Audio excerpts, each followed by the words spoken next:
I would read that woman's shopping list. What on earth am I reading?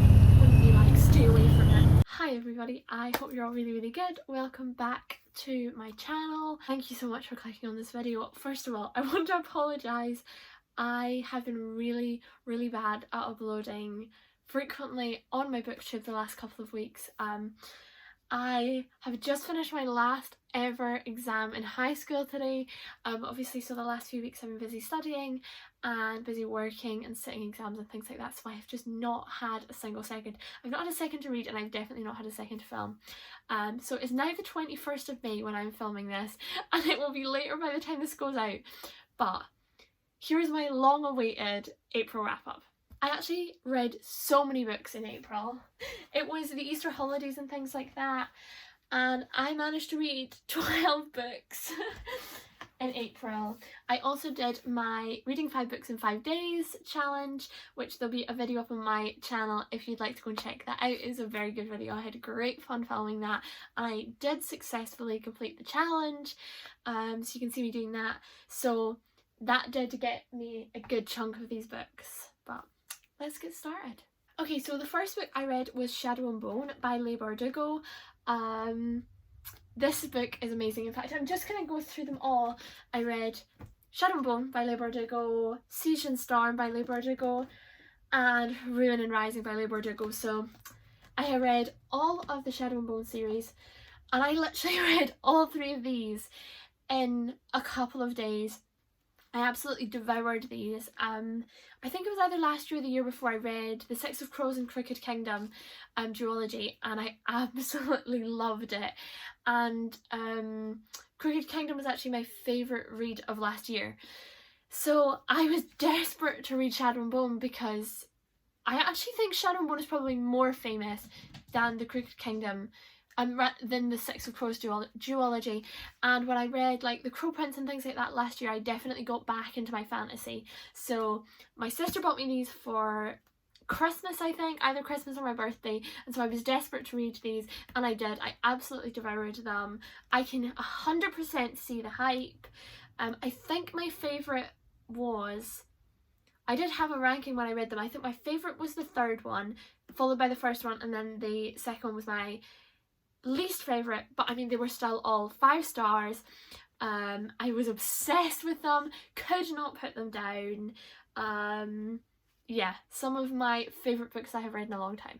This is the issue. Most of the books I have read this month are very high standard, so it's going to be a difficult one to try and rank these, I think. Okay, and then after that I read Tomorrow and Tomorrow and Tomorrow by Gabrielle Zevin. If you are anywhere on the booktube community or BookTok, I mean I'm not on BookTok, but I'm on Bookstagram, so if you are on any of those, you will know how famous this book is. I was really scared of this book. I was going to read it months ago because I was part of a book club at the time, and that was the read of the month, and so I requested it from my library, but I never got it in time, so I never ended up reading it. And I always sort of thought, oh, it's not the sort of book for me, I don't know if I'll enjoy it. And then I was recently part of a tandem read along, and I read Memoirs of a Teenage Amnesiac and Elsewhere by Gabrielle Zevin. You can see those in last month's wrap up. But I loved them, and part of the reason I loved them was how much I loved Gabrielle Zevin's writing. And so I was like, do you know what? I'm just gonna buy Tomorrow and Tomorrow and Tomorrow and Tomorrow. I think I had Waterstone's points or something, so I got it for free, I think. This book is amazing. It 100% deserves the hype. I was really scared going into it, but oh my god, this book, it broke my heart into pieces. It's the most meaningful thing. It's so deep, and it's a book like no other. I've not really read a book like it. I did not think I was going to enjoy it. Well, I thought I was going to find it okay, but actually, I can't even think about it without getting emotional. I really do want to reread it and annotate it and stuff like that, because I think I could enjoy it even more. This was a huge 5-star. Like, just read it. Even if you think, oh, that's not my sort of book, you will love it. So many, it's just beautiful. I love the way she writes. So easy to read. Okay, and then I read This Is Going to Hurt by Adam Kay. Again, this is another type of genre that I don't read. In fact, I don't read this like at all. It's non-fiction. This has also been around Bookstagram and stuff like that, but one of my best friends, she was reading this and tried to convince me to read it, and I was like, oh, I don't know if it's my sort of thing. And I got it from a charity shop for, I think, £2, maybe. Yeah, it says £2 on the back. So I got it for £2 when I was away, and I was like, you know what, I'll just read it. So I started reading it on the way home. This book is something else. I think I rated it a 4-star. It was either a 3-star or a 4-star. I think I rated it a 4 because I don't know if I can say I enjoyed it because it's disturbing, but I think that's the way it's supposed to be. I truly believe this should be necessary reading. It is so eye-opening, it is so insightful, it is such an important and necessary read, but I just don't know if I can say I enjoyed it. I certainly was hooked, but because it's slightly disturbing, when you put it down, it was a bit like, oh, I don't know if I want to go back to it. So yeah, I can completely understand why this book is so hyped, and I think it needs to be. But just to warn you before you go into it, yes, it's funny. Yes, there's parts of it that are lighthearted. A lot of it is really, really serious stuff. I would definitely oh my god, you can tell I had an exam today. I would definitely check trigger warnings before reading this book, but I would definitely recommend it. It wasn't my highest rated book, but I would definitely recommend it. Okay, and then I read The Reappearance of Rachel Price by Holly Jackson. I've also got a video on my booktube for reading this book, reading my most anticipated release of 2024.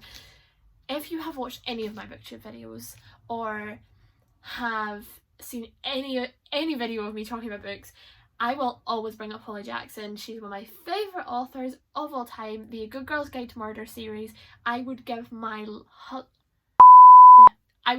honestly, it has my whole heart. I love everything. I will read everything she writes. So when she was releasing this, I had to obviously get it. It is amazing.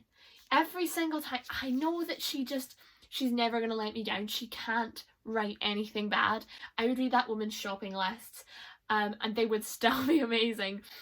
But this one was a really, really good one. It's definitely got parts of A Good Girl's Guide to Murder, because like I've read 5 Survive as well, which is amazing, but it's very different from A Good Girl's Guide to Murder. This one is similar, but also completely different at the same time.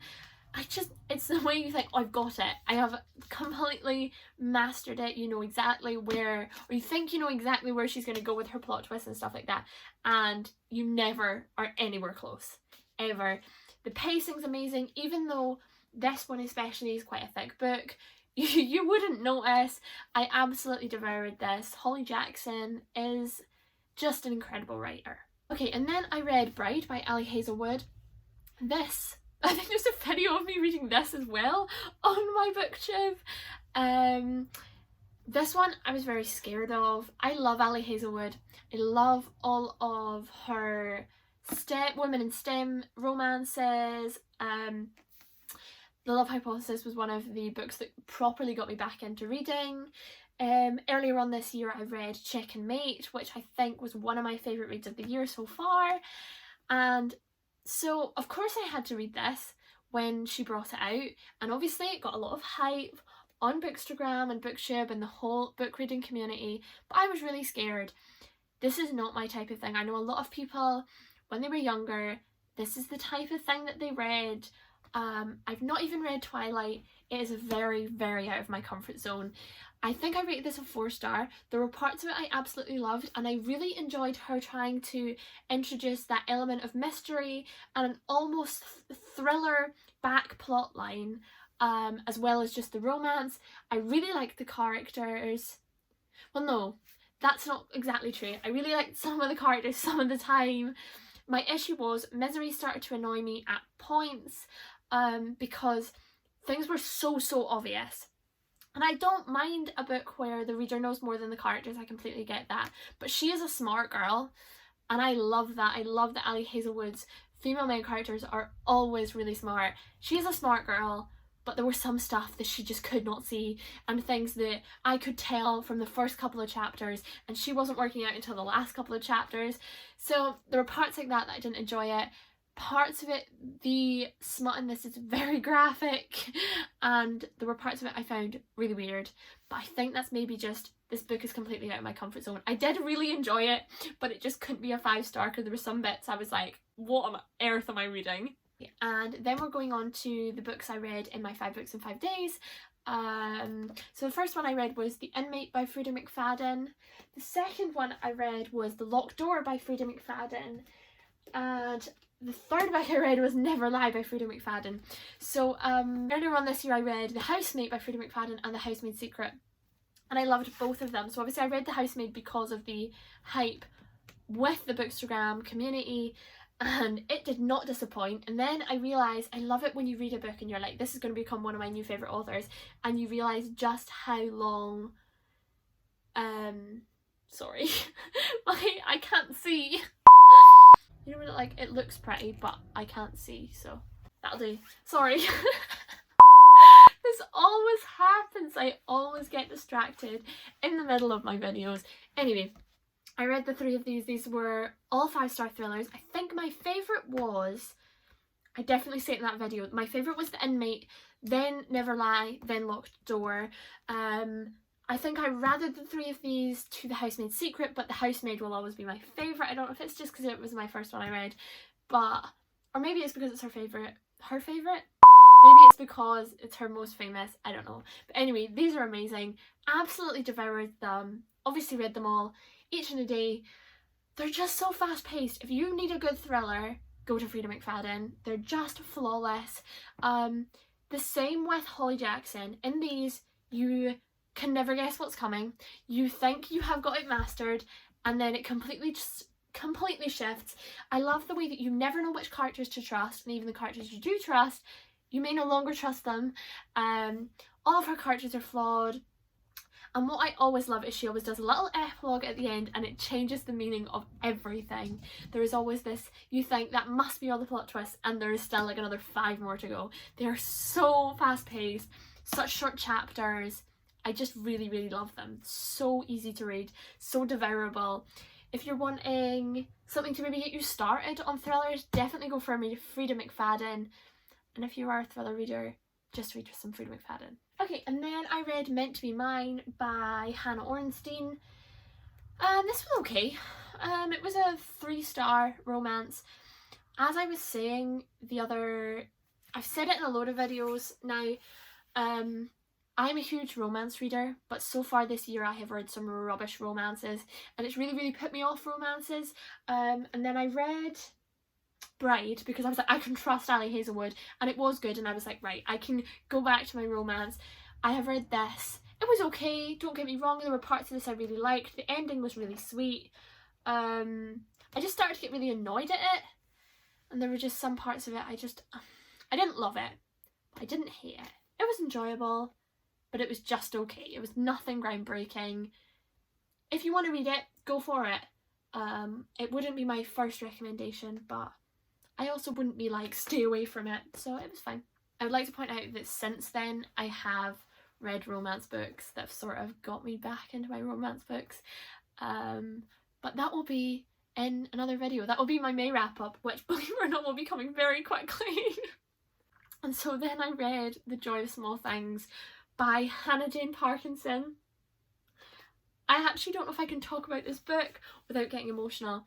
This is completely not at all like what I usually read. I feel like I've said that for so many books on this list. This is completely different. It's non-fiction. It is little columns from, I think she must be a journalist or an article writer or whatever, little columns, and I'm not even joking.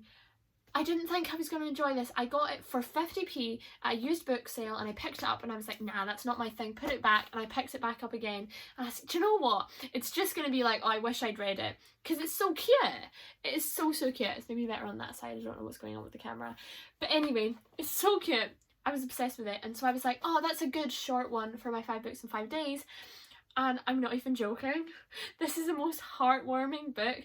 It is so, they're just like little things of joy, obviously. So there's things like baths, closing browser tabs, secondhand books, being right, pattern, phone calls, recovering from a cold, private jokes, window seats, cover versions. You know, there are such a variety of things in here. Some of them you maybe don't agree with. There's some of them you're like, yes, I always say that. And there's some things you're like, I've never thought about it like that before.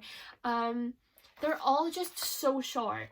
They're just like a page, some of them are less than that, some of them are a couple of pages, but this is just, if you just need a little pick-me-up, literally changes your view of the world. I would love to, this is going to become like a comfort read for me, I think. I really want to go back and annotate it and things like that, but I think this is going to be a book that anytime I feel a little bit down, I'm just going to go to this book, and it just reminds you of the small things that you overlook in life. Sometimes the daily monotony kind of gets you down a little bit, and then you read books like this. I am so sorry. I'm home alone, but the cats are here, so they just want to also be part of the video. So yeah, it's gonna make me emotional. It's one of those books that I cried when I finished it, but not because of the ending. I cried because I didn't want it to end, and because how beautiful this book is. It has got a special place in my heart. And yeah, I will recommend it to everybody. It might not be for everybody, but this is just one of these books that when you read it, you're like, this is really, really special. Yeah, I love this one. I actually have no idea what I'm going to do for my favourites of this month. And now, when I read Ruin and Rising, the third book in the Shadow and Bone series, I was like, this is it. This will be my favourite of the month. And it was definitely my favourite fantasy, one of my favourite books of the year. And then I read Tomorrow and Tomorrow and Tomorrow, and I was like, oh my god, that is the most heartwarming book. And then I read The Joy of Small Things, and I was like, this is it. This is my favourite book. I think it might have to be this one. I've got the other two. We'll do joint favourites of the three of these, because I can't decide.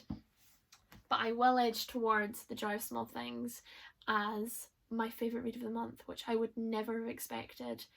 I love this book with all my heart, and if there is one book that I can ever convince you to read, please let it be this one. Okay, so that brings me to the end of this video. Thank you all very, very much for watching. If you would like to like or subscribe, that would be absolutely amazing. Apologies for how late this is. I hope it was worth the wait. And I will see you all soon for another video.